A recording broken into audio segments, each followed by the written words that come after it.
دنیا کی تاریخ میں سال بھر میں ایک جمعہ ایسا آتا ہے جسے مبارک جمعہ کہا جاتا ہے۔ یہ بنی نوع انسان کی نجات کا، بحالی کا، مخلصی کا اور خدا سے دوبارہ میلاب کا دن ہے۔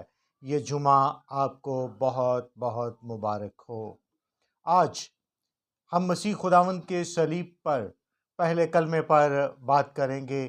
اے باپ، ان کو معاف کر کیونکہ یہ جانتے نہیں کہ کیا کرتے ہیں۔ صلیب وہ اعلیٰ مقام ہے جہاں خداوند یسوع مسیح نے گناہ، ابلیس، موت اور قبر پر فتح پائی، اور اس نے یہ ثابت کیا کہ نیکی بالآخر بدی پر غالب آتی ہے، اور اس تصادم میں اس نے اپنا خون بہایا، کانٹوں کا تاج پہنا، ہاتھوں میں میخیں اور پاؤں میں کیل ٹھکوائے، اور خاموش رہا جیسے بھیڑ اپنے بال کترنے والے کے سامنے بے زبان ہوتی ہے۔ بالآخر اس کے بند ہونٹ کھلے اور اس کے ہونٹوں سے اپنے دشمنوں کے لیے دعائے خیر نکلی۔ اے باپ، ان کو معاف کر کیونکہ یہ جانتے نہیں کہ کیا کرتے ہیں۔ یہ کلمہ مسیح خداوند کی زندگی کا آئینہ دار ہے۔ کلام مقدس کے مطالعہ سے پتہ چلتا ہے کہ خداوند یسوع مسیح نے اپنی زمینی زندگی کا آغاز دعا سے کیا، اور اب اختتام بھی دعا سے کر رہا ہے۔ ملاحظہ فرمائیں، جب سب لوگوں نے بپتسمہ لیا اور یسوع بھی بپتسمہ پا کر دعا کر رہا تھا، نجات دہندہ نے ایمانداروں کے لیے یہ کتنی عظیم مثال قائم کی ہے۔ ایماندار جس کام کو بھی شروع کرے اس کو دعا کے ساتھ شروع کرے، اور جب وہ کام مکمل ہو جائے تو پھر اس کا اختتام بھی دعا سے کرے۔ دعا روحانی زندگی کا سانس ہے۔ اگر کلام خدا کی آواز ہے تو دعا ہماری آواز ہے جو خدا کو سنائی جاتی ہے۔ یہ کلمہ مندرجہ ذیل حقائق بیان کرتا ہے۔ یہ انبیاء کی پیش گوئی کی تکمیل ہے۔ خداوند یسوع مسیح کی موت یعنی صلیبی موت کوئی غیر متوقع بات نہ تھی، اور نہ کوئی یہ ایسا المیہ تھا جو اچانک سے ظہور پذیر ہوا، بلکہ اس کا ذکر واضح طور پر نبیوں کی پیش گوئی کے ذریعے سے کیا گیا ہے۔ یسایہ 53 باب خداوند یسوع مسیح کی صلیبی موت کے بارے میں پیش گوئی بیان کی گئی ہے، جس میں خداوند یسوع مسیح کی جان کنی کی حالت اور حالت نزع کی دردناک اور لرزہ خیز تصویر کھینچی گئی ہے کہ وہ خطا کاروں کی شفاعت کرے گا۔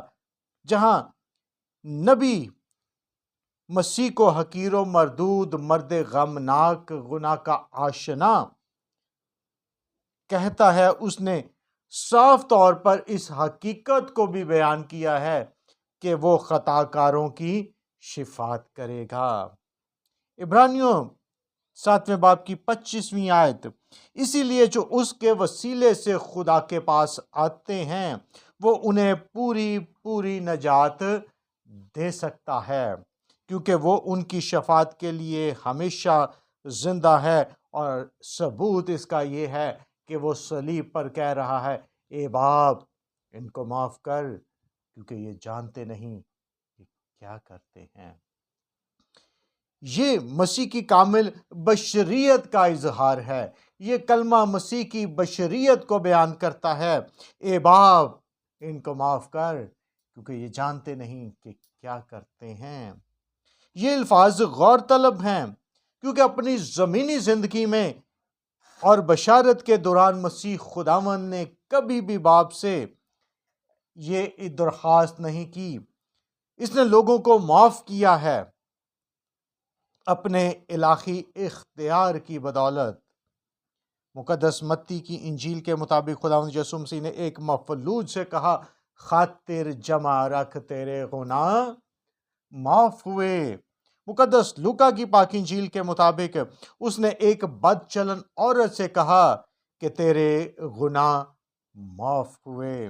حیران کن بات ہے کہ صلیب پر وہ خدا سے کہہ رہا ہے، اے باپ ان کو معاف کر، کیونکہ یہ جانتے نہیں کہ کیا کرتے ہیں۔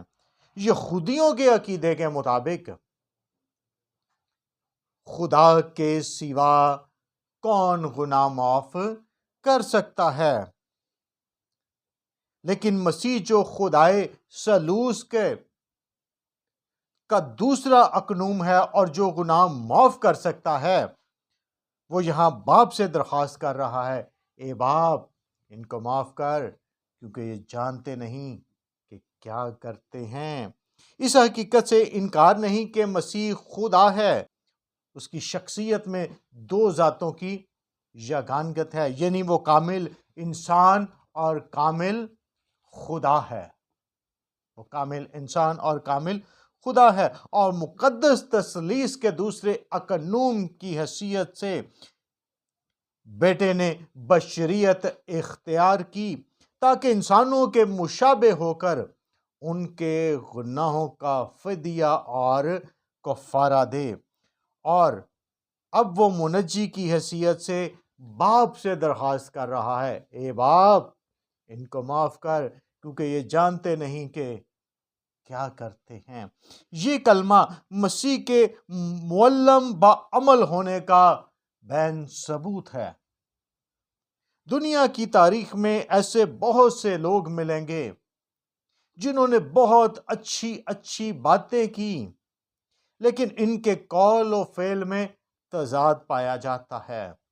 اسی لیے کسی نے کیا خوب کہا ہے کہ بہت لوگ باتوں میں تو لقمان ہیں، عمل میں جو دیکھو تو نادان ہیں۔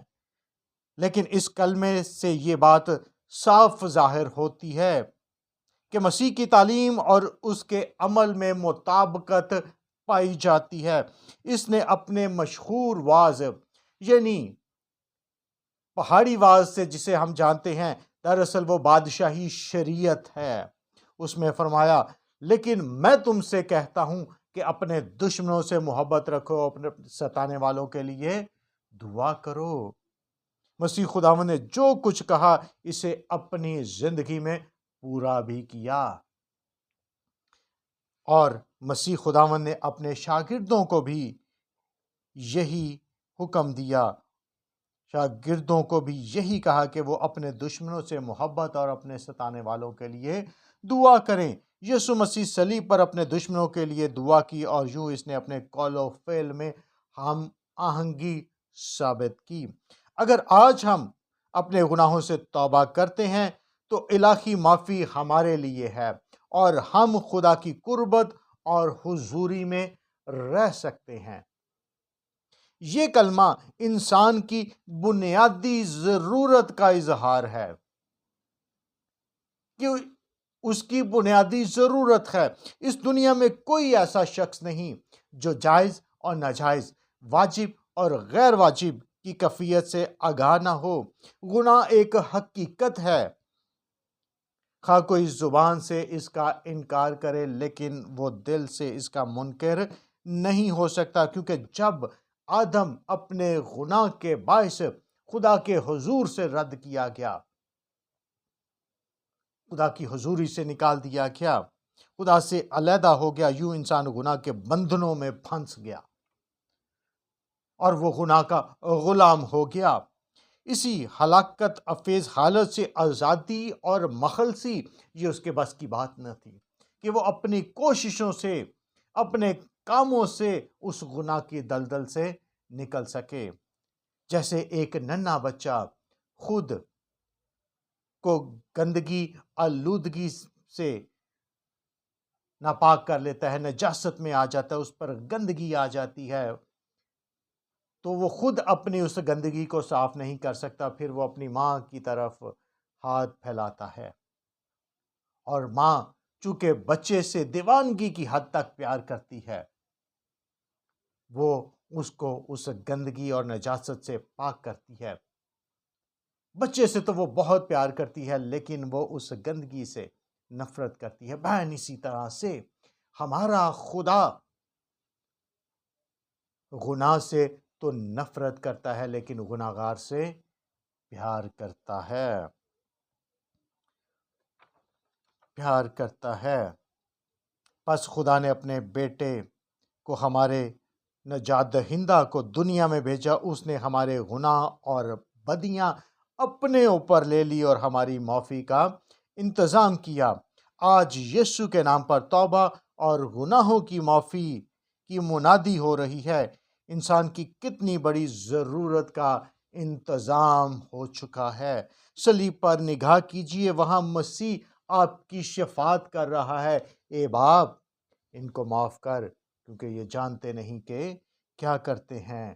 عزیزو، ایک راست باز ناراستوں کی خاطر صلیب پر ہے۔ ایک راست باز ناراستوں کی شفاعت کے لیے باپ سے درخواست کر رہا ہے کہ ان کو معاف کر۔ اگر آپ نے دیدہ دانستہ گناہ کیا ہے اور اسے ٹھکرا دیا ہے تو یاد رکھیں، حق کی پہچان حاصل کرنے کے بعد اگر ہم جان بوجھ کر گناہ کریں تو گناہ کی اور کوئی قربانی نہیں رہی۔ ہاں، عدالت کا ایک غضبناک اور ہولناک انتظار باقی ہے جو مخالفوں کو کھا لے گی۔ دنیا کا نجات دہندہ اپنی مصلوبیت کے موقع پر کہہ رہا ہے کہ میں نے تیری معافی کے لیے خون بہایا ہے۔